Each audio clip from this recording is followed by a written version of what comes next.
이제 제가 얘기할 때는 북치지 마세요. 북치지 마세요. 그리고 제가 지금부터 얘기할 때는 전두엽이라고 해서 이 되뇌를 쓰세요. 그냥 감정만 쓰지 마시고 되뇌를 쓰세요. 생각을 하시고 그 다음에 뭘 하냐면 이해를 하면 평생 갑니다. 근데 이해하지 못하고 외운 거는 달달 외운 거는 돌아서면 까먹어요. 그렇기 때문에 이해를 하셔야 돼요. 그리고 지금 이 문제가 단순한 문제가 아닌 게 이게 시작이 50년 전에 한국에서 시작됐고요. 대내를 망치는 전략으로 좌파에서 들어갔어요. 근데 그거보다 더 중요한 것은 이게 언제 시작이 되는 거냐면 172년 전에 칼 막스가 공산주의를 만들어요. 그게 증오의 철학이에요. 부르조와 프롤레타리아 혁명 이렇게 하면서 서로 증오하게 만들고 서로 싸우게 만들고 개처럼 짐승처럼 사람을 만들어 간 거예요. 한국에서는 금수저, 흑수저 이게 개싸움을 하고 시킨 거예요. 그런 식으로 자꾸만 사람을 생각하지 못하게 하고 짐승화 시키는 거예요. 먹는 거밖에 몰라. 그 다음에 배려심이 없어. 굉장히 포악해져요. 그래서 조금만 흥분되면 싸우게 돼요. 개가 어떻게 되죠? 개 밥그릇을 뺏기면 물어요.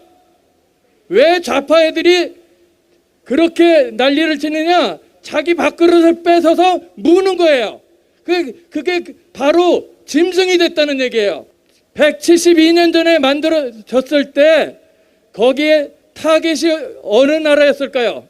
칼 막스가 어느 나라를 바로 공산주의 국가로 만들려고 그랬을까요? 소련이 아니에요. 영국이었어요. 왜 그러냐면 영국은 그때 산업혁명 시대가 됐어요. 그래가지고 금융자본주의가 나왔지만 산업혁명을 통해 가지고 분업화를 통해서 생산성을 높이고 노동자들도 더 부유하게 됐어요. 그런데 이 칼막스가 부르조아와 프롤레타리아 증오를 잠깐만 집어넣은 거예요. 왜 내 거를 뺏어갔느냐 이런 식으로. 제일 먼저 타겟인 영국이 공산주의가 안 됐어요. 이유가 뭘까요? 생각을 좀 하세요. 왜 그랬을까? 그것은 감리교 창시자이신 요한 웨슬레 목사님이 있었어요. 영국에다가 기독교 복음, 그러니까 사람을 살리는 그 말씀을 하신 거예요. 사람을 살리는 자. 그러면 칼 막스는 어떤 놈이냐? 진리를 대응하겠대요. 복음은 진리가 너희를 자유케 하리라고 그랬어요. 그런데 그 진리를 하고 맞서겠다고. 결국 그거의 싸움이에요. 그것이 이전까지 온 거고 그것 때문에 한국은 이런 식으로 바뀐 거예요. 제가 사실은 여기 10년 전에 한국 다시 와가지고 선교사로 왔어요. 왜? 사람을 살리기 위해서. 왜? 한국 사람들은 굉장히 뛰어난 사람들이에요. 중국 애들이 벌벌 떠는 사람들이에요. 그런데 왜 그런 사람들이 이렇게 힘을 못 쓰고 있느냐? 4대주의를 시작하면서 중국의 속국으로 남고 싶어 했는 거예요. 한국에 있는 좌파들의 고향은 어딜까요? 원래 공산주의의 고향이 조국이 어디냐면 소련이에요. 왜? 공산주의자들은 공산주의 종주국이 자기 조국이고 박헌영이 두 번째 조국은 어디냐? 북한이었고 세 번째 조국이 사는 곳인 남한이었어요. 그러면 남한에 있는 사람들이 부정선거를 일으키고 이런 식으로 한 사람들의 조국은 또 어딜까요? 차이니스 커뮤니티라는 말이에요. 중국 국제공산당원들이다 이 얘기예요. 지금 거기에 속고 있는 거예요. 같은 민족끼리 싸움이 아니라 국제공산당 당원들이 중공이 지금은 소련이 망했기 때문에 중공이 공산주의 정주국이 됐어요. 그렇기 때문에 혼밥을 먹으면서 한국의 대통령이라는 사람이 중국에 가서 혼자 밥을 하면서 왜 쩔쩔쩔쩔 매냐? 4대주의로 딱 잡혀 있는 거예요. 그렇게 되다 보니까 여기 있는 그 나라를 갖다 바쳐야 돼. 소련이 동유럽의 여러 나라를 완전히 위성 국가로 만든 것처럼 한국을 위성 국가로 만들려고 지금 다 작전을 짜고 인터넷을 통해서 전부 다 이걸 하는데, 그냥 생각은 이론이 될 수 있어요. 이론은 이랬다 안 했다 할 수 있어요.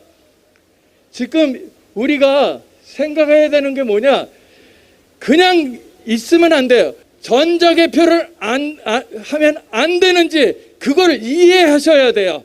왜 전 세계가 전자개표를 막았는지 이해하셔야 돼요. 증거인멸용으로 일부러 만들었기 때문에 그 시스템 자체는 뭐냐, 부정선거용 전용 시스템을 만든 거예요. 그렇게 됐다면 어떻게 그게 부정선거 전용 시스템을 만든 거를 가지고 투표를 하셨어요? 아니, 경찰들도 한번 생각해 보라고. 내가 뽑을 수 있는 대통령을 못 뽑고 특정한 단체나 어떤 특정한 사람들에 의해서 다 조정이 된다면 그게 바로 공산주의예요. 그래서 공산주의하고 이전까지 트럼프 대통령 이전에는 어떤 일이 있었느냐, 그 전에 공산주의는 유토피아를 만들기 위해서, 그러니까 다 평준화된 세상을 만든다고 하는 거예요. 근데 하향 평준화는 하지만 근데 뭐라고 그랬냐면 유토피아를 만들기 위해서 잠정적으로 일당 독재를 해야 된다고 그랬어요. 일당 독재라고 하는데 70년을 했는데도 못 풀었어. 그러면 만약에 나와 다른 민주주의가가 있는데 거기까지 공산주의를 만들어야지만 유토피아를 만들어진다고 해서 이 사람들의 생각에는 전 세계를 공산화하는 거예요. 그런데 공산화하는 데는 뭐가 있냐면 수단과 방법을 가리지 말고 무조건 해라. 그러니까 지금 좌파애들이 뭐가 털려가지고 다른 사람 같으면 양심 있어서 창피할 텐데 창피하지 않아. 왜? 수단과 방법을 가리지 말라고 돼 있으니까. 그렇기 때문에 그렇게 할 수가 있는 거예요. 얘네들은 끝까지 다 죽이는데 그냥 남을 갖다가 그냥 점령하는 게 아니고요. 가족 안에서 나와 이념이 틀리면 부모, 형제, 자식까지 다 죽여라. 이게 공산주의예요. 얼마나 무서운지를 아시겠어요? 공산주의에 대해서 제대로 알지 못했기 때문에 한국이 이렇게 무섭게 당한 거예요. 이 공산주의를 끝까지 전 세계를 적화할 때까지 공산주의를 한다는 거예요. 그러면 자유민주주의는 뭐 차이가 날까요? 이전까지 트럼프 대통령 이전에는 그래, 너는 너대로 네 이념대로 나는 내 이념대로 살겠다. 그러면 너는 너대로 나는 나대로 하고 그렇게까지 침략당하지 않으면 가만히 있었어요. 이게 100년을 동안 지나면서 계속 문제를 일으키니까 트럼프 대통령이 하는 얘기가 있죠. 모든 공산주의 국가는 지구에서 완전히 없애버리겠다. 전략이 바뀌었어요. 전략이 바뀌었다고. 그러면 지금 뒷배경이 뭐냐? 진리와 비진리의 싸움이에요. 한국이 왜 거기에 끼어들었느냐? 한국은 전 세계를 살릴 수 있는 선교 국가이기 때문에 그래요. 그래서 전 세계를 살릴 수가 있어요. 같이 사는 정도가 아니라 다 살려요. 결국은 어디까지 살려야 되냐면 중국 사람도 살릴 거예요. 그래서 중국 사람도 살려가지고 다시 전 세계 선교를 할 수 있게끔 만들고 유태인을 살릴 수 있는 사람이고요. 한국 사람이 얼마나 위대한 사람들이냐면 유태인보다 IQ가 10이 높은데 그리스도의 복음, 예수가 그리스도인 복음이 세계 1등이에요. 그렇기 때문에 망하지 않아요. 절대 안 망해요. 선교를 제대로 하려고 하면 쓴뿌리 공산주의 3대에서부터 5대까지 걸쳐서 있던 공산주의 쓴뿌리 그것을 다 없애야 돼요.